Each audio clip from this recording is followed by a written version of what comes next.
Hi, I'm Becky Meagher and welcome to Transitions, Body, Mind, Spirit. Transitions. We have so many different transitions in our life, and I like to use the metaphor of triathlons, something that I've been doing for about 12 years. And in a triathlon, first you get in and you swim, and then you get to the transition area and you change again and you're on the bicycle. And then after you bike, you get to another transition area, and then you run. And that is a great metaphor for what we do in life.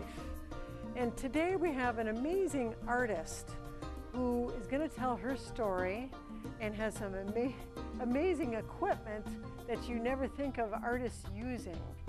And I want to welcome Brenda Stein. Thank you, Brenda, for being here. Thank you, Becky, for having me here today, and thank you for producing such a wonderful show. It's really exciting. Great. You lift everyone up. Well, you are a wife, mother, artist, amazing person, and you use tools in your artwork that most people would not use. And first of all, I want you to explain a little bit of what is on the table here of your artwork, and also how you got this wood to do these beautiful pieces and the equipment that it takes to do it. Okay, I would love to do that. Thank you. These are some of my signature artworks. I'm primarily known as a wood turner in Nashville. Wood turner, and you're going to tell us what a wood turner is. Yes, a wood turner is someone who takes a piece of wood and puts it onto a lathe and shapes it, kind of like carving it while it's in motion. And for many of you out there, you might think of the pampered chef apple core peeler slicer. So while the wood is turning around, I'm peeling it with my tool. So this is my go-to tool. It's a John Jordan bowl gouge. A gentleman here in Nashville makes these, and it's very heavy and it's very sharp on the ends. And so this is my peeling tool. This is what I use to shape the wood while it's spinning around on my lathe. A lathe is one of these things that's spinning, and you're putting that on it, and it's... The wood is going to be spinning around, and this is on a ledge so that it's held steady, and then I just kind of, it's very organic and it's very meditative. You would be surprised, and some people have said that it's just centering. Because the wood is turning around, you can kind of go into a daze, and I know that sounds dangerous, but it's actually very safe. So that's my gouge.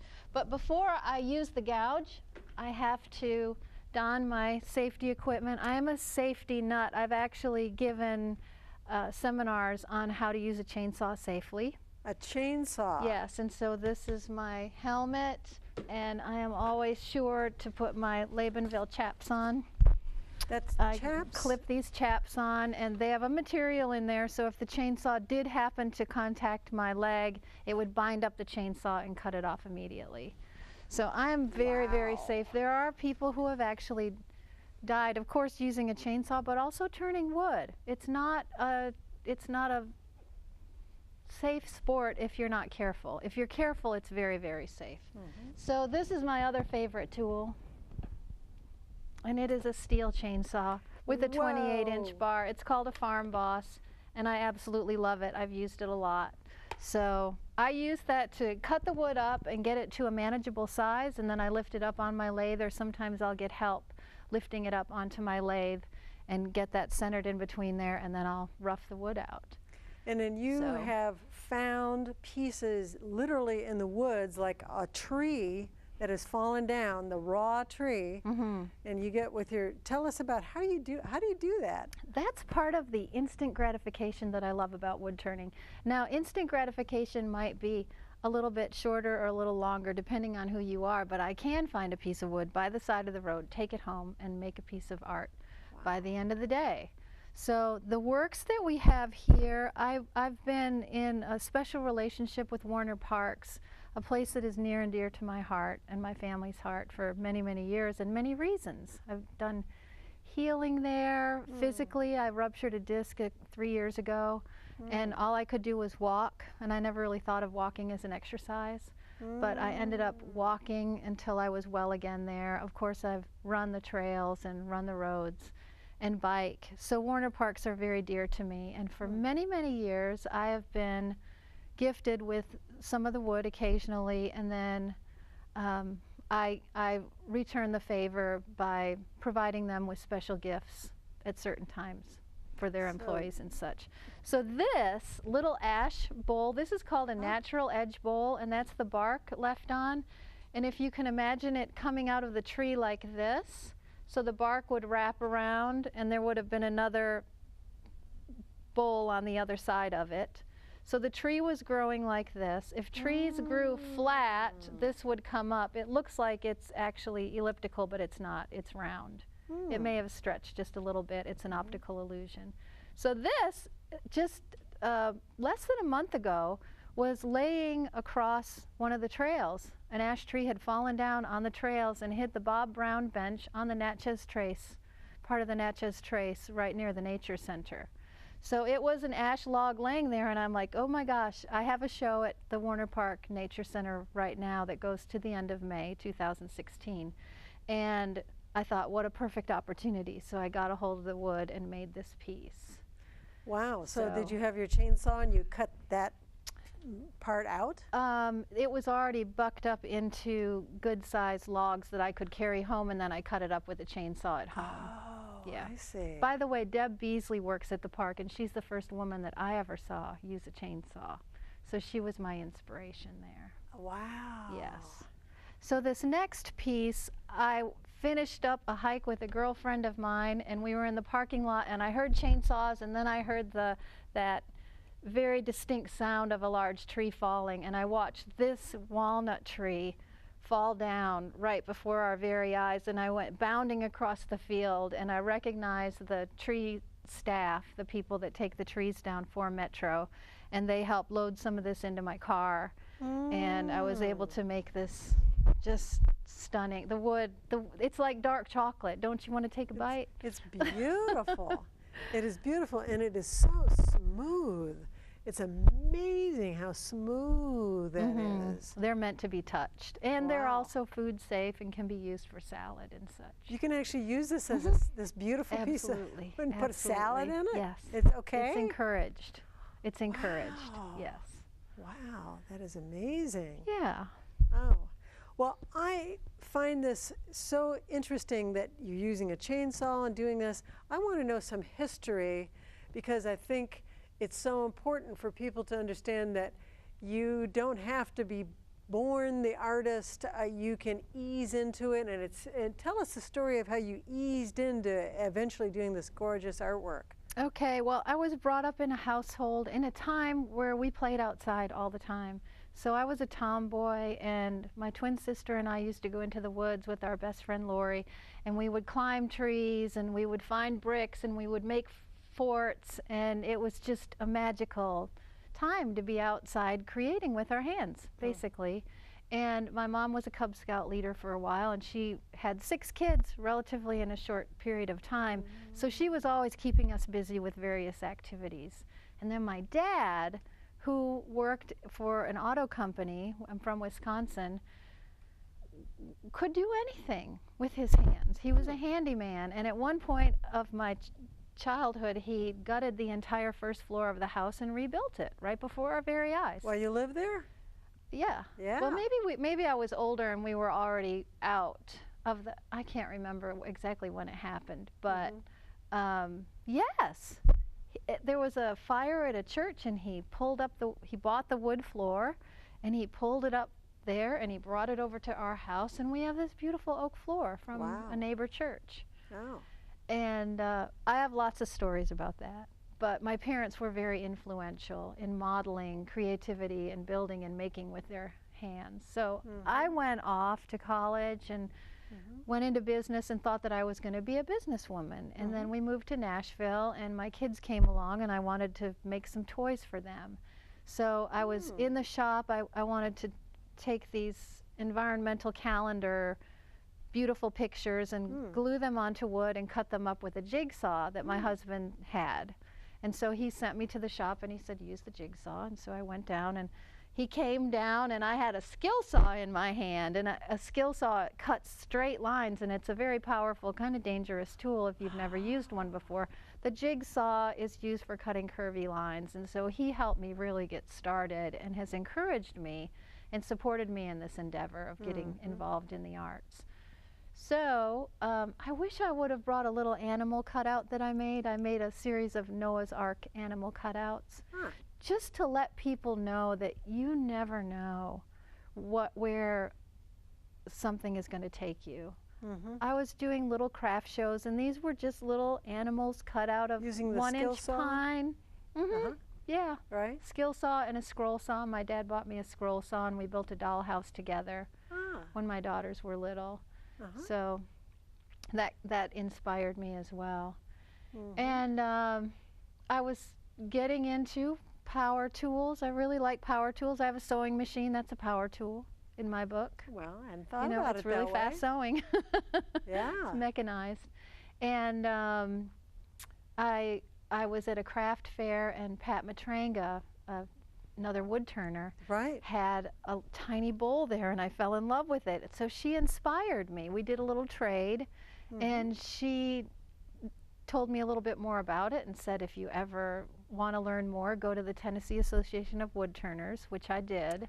There's an association of wood turners. Yes, a wonderful, generous, loving group of people. I mean, they want everyone to succeed, and they give you wood, and they help you out, and I mean, it was very supportive. Yes. Yeah.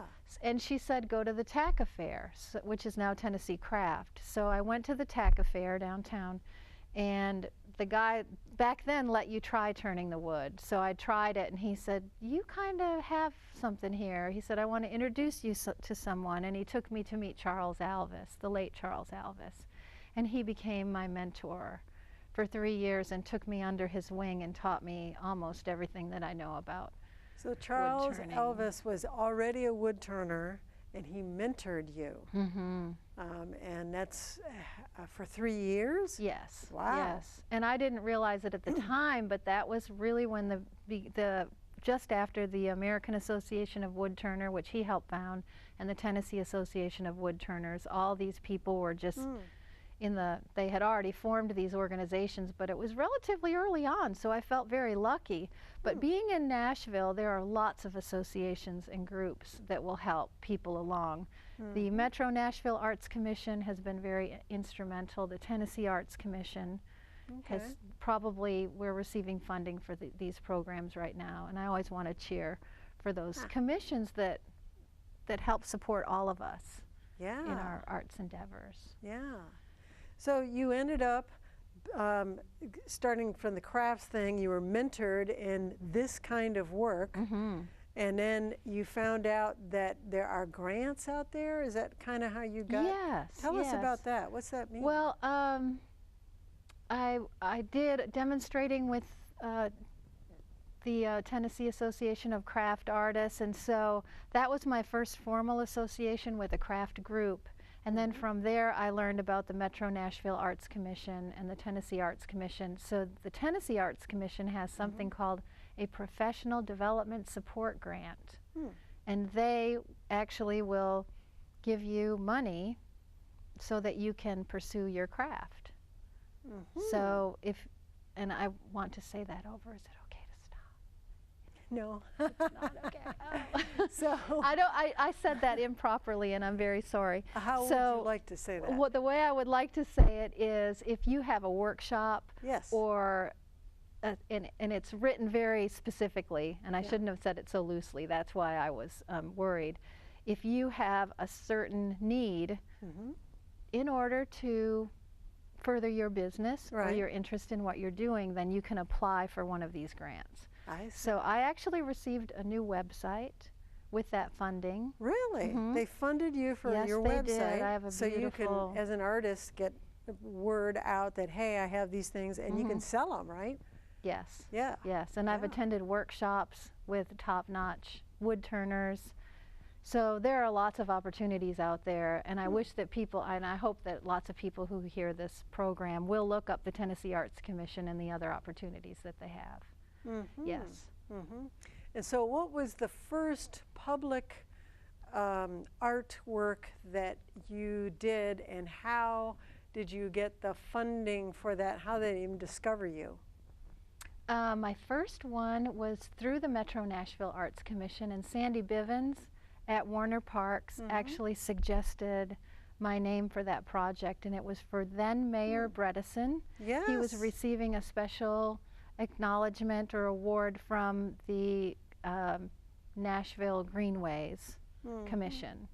So they had they put a call out, a jury call, and I applied, and I actually got it. And I was brand new at this, so I was very, very nervous. Wow. But was it an award you were supposed to make? Yes. Yes, I was making it from wood that was from one of our original greenways. So I got a lot of the wood just in case the first piece didn't work. I had other backup wood, and I was ready. And I learned that he's a wood aficionado, so I wanted it to be very, very, you know, just right, just perfect. So I made a large open bowl for that piece. A bowl, that wood-turned bowl. With the bark on it, and it was significant. Much of what I do is site-specific. So I have wood from University School of Nashville, Vanderbilt University, the Tennessee residence where the governor resides, and wood from Warner Park. So a lot of the wood has special significance because of where it's from. Okay. And then can someone who has their favorite tree and something happens to their favorite tree that's been there for generations, they can come to you and say, hey, make something cool out of this tree? Yes. Has anyone done that? Yes. One of my favorite ones was this arborist called me up, and he said, I'm wondering if you can help this woman, and I'm not going to mention any of the names, but he said she was in tears on her doorstep because she had twin oaks out in front of her house, and one of them was taken out by the storm.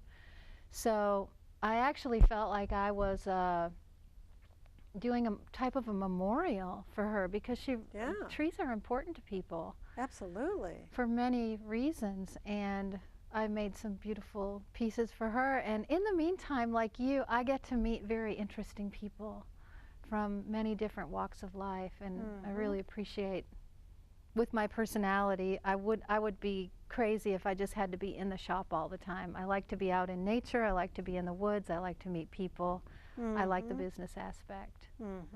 So my most recent public piece was dedicated in January of 2015, and if I may show this bird, there are 83 birds flying in the Bellevue Library. The Bellevue Library. Yes, that I was commissioned to make, and I know that this is small on your camera. I applied to do an outdoor piece of public art, and once again, Metro Nashville Arts Commission in 2011 had a workshop for studio artists like me who might be interested in becoming a public artist. Well, I didn't even know what public art was at the time, so I learned a lot from that seminar. It was teaching you how to even apply to get funding to do public art. Yes. Okay. And what defined public art, and the possible consequences. If you went over budget, you could end up paying to do the public art. Oh my! Yes, so I learned a scary quite thought. a bit. Wow. So because of that, when the Bellevue Library was about to be built, they put out a call for public artists, and I applied for the outdoor artwork, and I was very relieved that I did not get it. Because it was so huge. It was really, I was scared. But they called me up and they offered me an indoor artwork commission, which is more in keeping with what I do, using the hackberry trees on the site, which is the heart of what I do. Oh, the hackberry trees at the library? Yes. They had to cut them down to build the library. They were still on the site, so I got them moved. And so it's fitting that you actually use the trees to be in the library. Yes. Yes. So that installation is there, and every time I go to the library, I pinch myself. It's 83 birds soaring through the commons.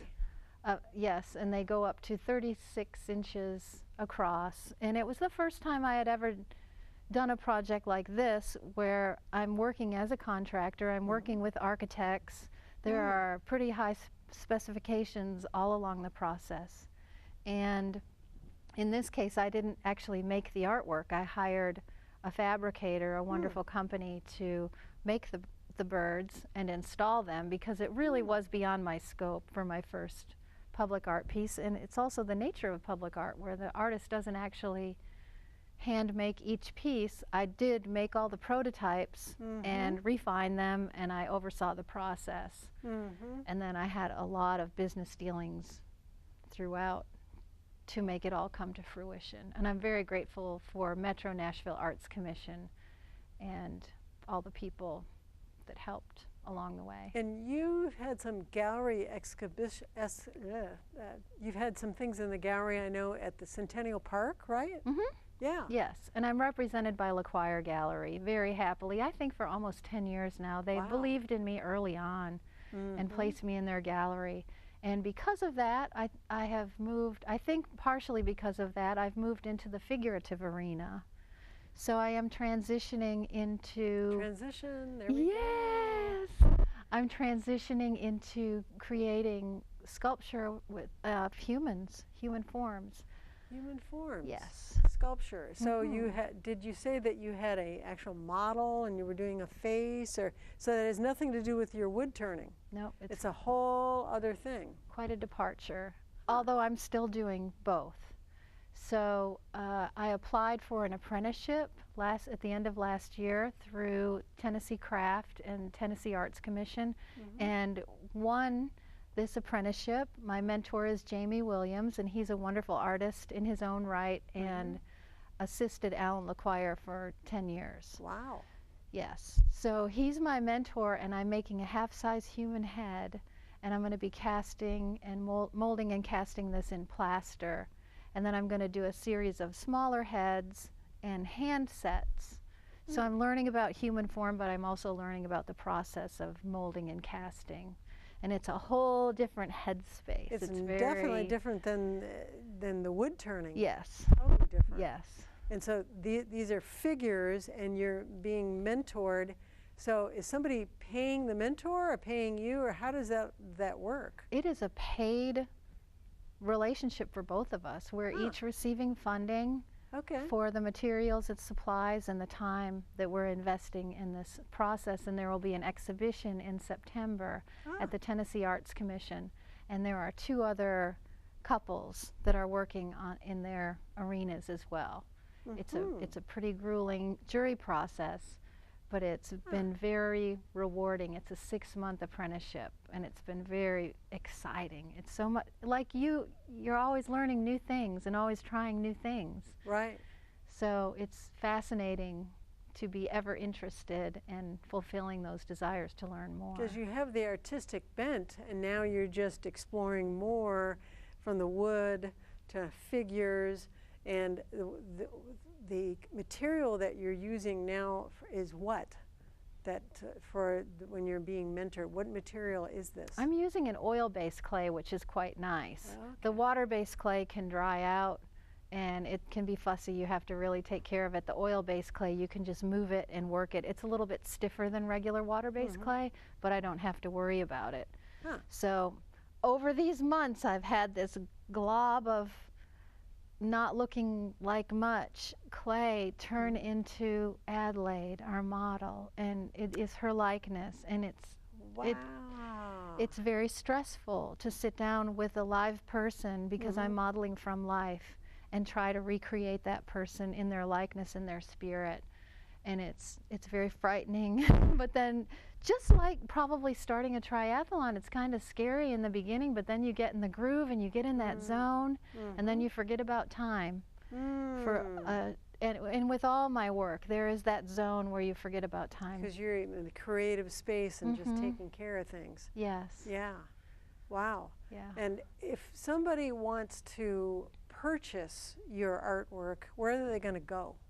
Well, there is a fundraiser happening at Warner Park Nature Center on Highway 100 in Nashville through the end of May 2016. And then I have work at LaQuire Gallery on Charlotte Avenue. Okay. And then they can contact me directly through my website. And we're going to put your website on there too. I do lots of private commissions. I do corporate commissions. I do some work for nonprofits as well. Quite a bit for nonprofits. Quite a bit. And Yes. is that some of that like awards like you did for Governor Bredesen? Mm-hmm. Does it have a little plaque and says, thank you very much for doing all this for us? Or Some of them do, some of them don't. I inscribe the bottom of pieces if it's going to be, if we want to keep it very organic and okay. not too professional looking. Wow. Yeah. And somebody out there who has maybe they're thinking about, maybe I could do some art, what would you advise them because of your transition from, well, I'll learn a skill saw, and now not only these bowls, but you're doing figures. What would you advise somebody out there who's just thinking, oh, I don't know if I could do this? I would suggest finding an organization. There are lots of guilds depending on what arena you want to go into, if it's painting or handwork, craft making, and nowadays there are all different kinds of maker groups. And that's kind of fascinating too, where you're working with electronics and robots. And the internet, of course, has an unlimited amount of supply of sources for finding those groups. Nashville is burgeoning with opportunities for finding groups in all different areas. Yes, and then finding a mentor. I mean, Charles was so important, and Cindy Sorcy was my mentor for the public art project. She was kind of like my touchstone because I felt like I was in new territory. And she is an artist? She owns a company, Sorcy and Swords, an architectural interior design firm. And since she had worked in that arena and I hadn't, not necessarily in public art, but dealing with architecture and design, and she really kept me grounded. And didn't you, I find that you are not afraid to ask people for help. That's a huge thing. You got to ask them, will you help me? And it seems like everybody you asked said yes. Yes. And Ann Leslie Owens was my coordinator with Metro Nashville Arts Commission. And before we even started that project, I looked at those women in the eye and I said, do you really think I can do this? And they said, yeah, we know you can. And just that little bit of confidence goes a long way, and knowing that there are people on your team. So I would really like to encourage other people to inquire, ask for help, and find the resources. You never know. And I don't know where I'm going next. I don't know what my next transition will be. Right. It's amazing that what you're doing and you're going into, and you may be saying goodbye to your chainsaw for a little bit, but who knows? Chainsaw still gets used. And I also want to tell you that my daughters, who are grown now, they're 24 and 26, have really encouraged me and spurred me on and kind of pushed me to new arenas. They're very inspirational in their own right. So your own adult children are saying, go, yes. Mom. Yes, as well as my husband, who's been incredibly supportive. Wow, and an artist, it's tough. You got to really have some great support. Well, Brenda Stein, thank you for being on Transitions. What a wonderful story this is. And any of you out there thinking about doing art, come on down. Be inspired. And this is Transitions, Body, Mind, Spirit. Thanks.